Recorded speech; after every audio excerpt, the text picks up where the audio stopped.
হয় মই বৰ্তমান উপস্থিত আছোঁ নাৰায়ণপুৰ উন্নয়ন খণ্ডৰ অন্তৰ্গত শিমলুগুৰি গাঁও পঞ্চায়তৰ হাবিগাঁৱৰ আচলতে প্ৰত্যেকটো পথেই ৰাইজক জ্বলা কলা খুৱাই আহিছে। মই যিটো পথত আছোঁ সেই পথটো হৈছে হাবিগাঁৱৰ পৰা পানীগাঁও হৈ হাৱাজান সংযোগী পথ। সামগ্ৰিক পৰিৱেশটো ভিডিঅ' জাৰ্নেলিষ্টক দেখাবৰ কাৰণে আহ্বান জনাইছোঁ। এইটো হৈছে এটা বিধ্বস্ত পথ, যিটো পথে আচলতে জ্বলা কলা খুৱাই আহিছে, প্ৰত্যেক বছৰে জ্বলা কলা খুৱাই আহিছে। আৰু ইয়াতে পথটোৰে কাষতে আচলতে এটা কালভাৰ্ট নিৰ্মাণ কৰিব লাগে যদিও কিন্তু বিভিন্ন সময়ত বৃহত্তৰ অঞ্চলবাসী ৰাইজে ইয়াত আবেদন নিবেদন কৰি আহিছে যদিও কিন্তু আজিলৈকে কোনো সুফল পোৱা নাই, যাৰ কাৰণে আজি গাঁওখনৰ প্ৰায় শতাধিক পুৰুষ মহিলা এনেদৰে আচলতে প্ৰতিবাদ সাব্যস্ত কৰিবলগীয়া পৰিৱেশৰ সৃষ্টি হৈছে।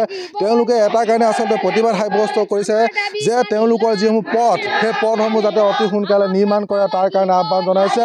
বাৰিষা অহাৰ লগে লগে আচলতে তেওঁলোকে জীয়াতু ভুগিবলগীয়া হয়। ছাত্ৰ ছাত্ৰীৰ পৰা আৰম্ভ কৰি যিসকল ৰোগী সেই ৰোগীসকলে চিকিৎসালয় যাব নোৱাৰে, ছাত্ৰ ছাত্ৰী বিদ্যালয়লৈ যাব নোৱাৰে, এনেদৰে আজি প্ৰতিবাদ সাব্যস্ত কৰিছে। একাংশ ইয়াতে ৰাইজ আছে, মই তেখেতসকলৰ লগত কথা পাতিবলৈ চেষ্টা কৰিম। বাইদেউ মই আপোনাৰ ওচৰলৈ আহিছোঁ। আজি সকলো পুৰুষ মহিলা এনেদৰে আজি প্ৰতিবাদ সাব্যস্ত কৰিবলৈ এক পৰিৱেশৰ সৃষ্টি হৈছে। হাবিগাঁৱৰ আচলতে প্ৰত্যেকটো ৰাস্তাই পদূলি প্ৰত্যেকটো আচলতে বিধ্বস্ত, কি ক'ব আচলতে?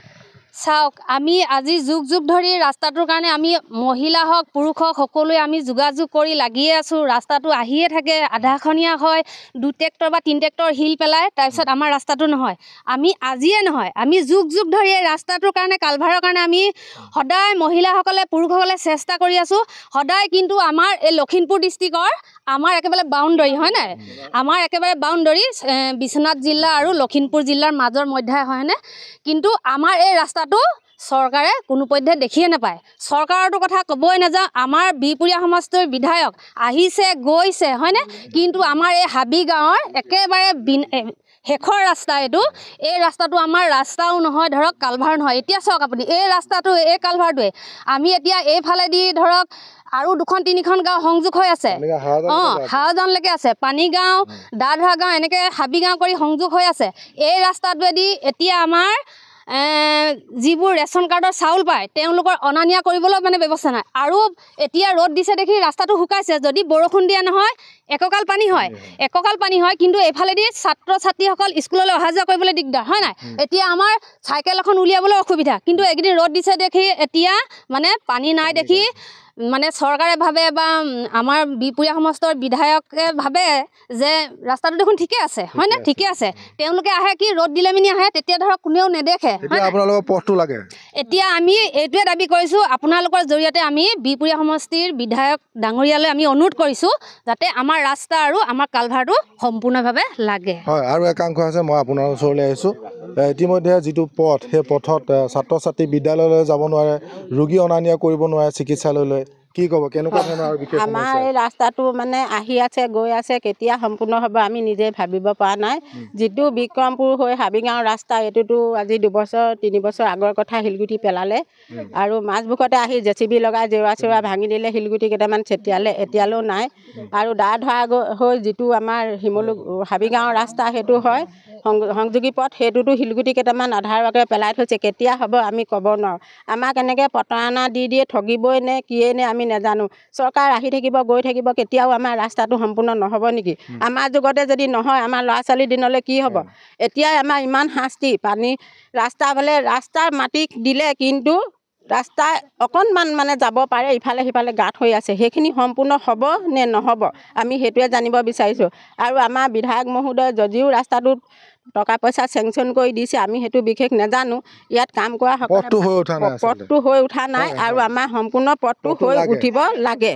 আৰু একাংশ বাইদেউ মই আপোনাৰ ওচৰলৈ আহিছোঁ, কি ক'ব প্ৰত্যেক বছৰে বাৰিষা অহাৰ লগে লগে সকলো শংকিত হৈ পৰে খৰালিও যথেষ্ট ইয়াত সমস্যাৰ সৃষ্টি হয় পথৰ কাৰণে কি ক'ব মই এই চেনেলৰ যোগে মই ক'ব বিচাৰিছোঁ দেই আমাৰ পথটো আমাৰ 9 লাখ টকাৰ ৰাস্তা আৰু আমাৰ কালভাৰ্টি 9 লাখ টকা চেংচন হৈছে বুলি আমি জানিব পাৰিছোঁ এই জানিব পৰা মতে এতিয়া 1 লাখ কিমান টকা ইতিমধ্যে উইড্ৰ কৰিলে বুলি জানিছোঁ এতিয়া 1.5 লাখ টকা উইড্ৰ কৰিলে এই 1.5 লাখ টকা উইড্ৰ কৰিলে এতিয়ালৈকে আমি ৰাস্তা আমাৰ দাধা আৰু হাবিগাঁও পানীগাঁও সংযোগী পথটো মেৰামতিৰ কাৰণে যোগাযোগ কৰিছিলে কিন্তু দাধা 2 ট্ৰেক্টৰমান অকণমান ৰাস্তা শিলগুটি কেইটামান পেলাই সেই বন্ধ কৰি আৰু তেখেতলোকে কামটো কোনে কৰিছে আমি জানিব মতে ঠিকাদাৰ কেইবাটাও দেই আমাৰ বুথ কমিটিয়ে কৰিছে বুলি জানিছোঁ ৰাস্তা আপোনালোকে যে প্ৰতিবাদ কৰিছে কি কাৰণে কৰিছে এতিয়া আমি প্ৰতিবাদ কৰিছোঁ আমাৰ এই কালভাৰ ৰাস্তাটো আমাৰ 9 লাখ টকা এই ৰাস্তা কালভাৰ নহ'বও পাৰে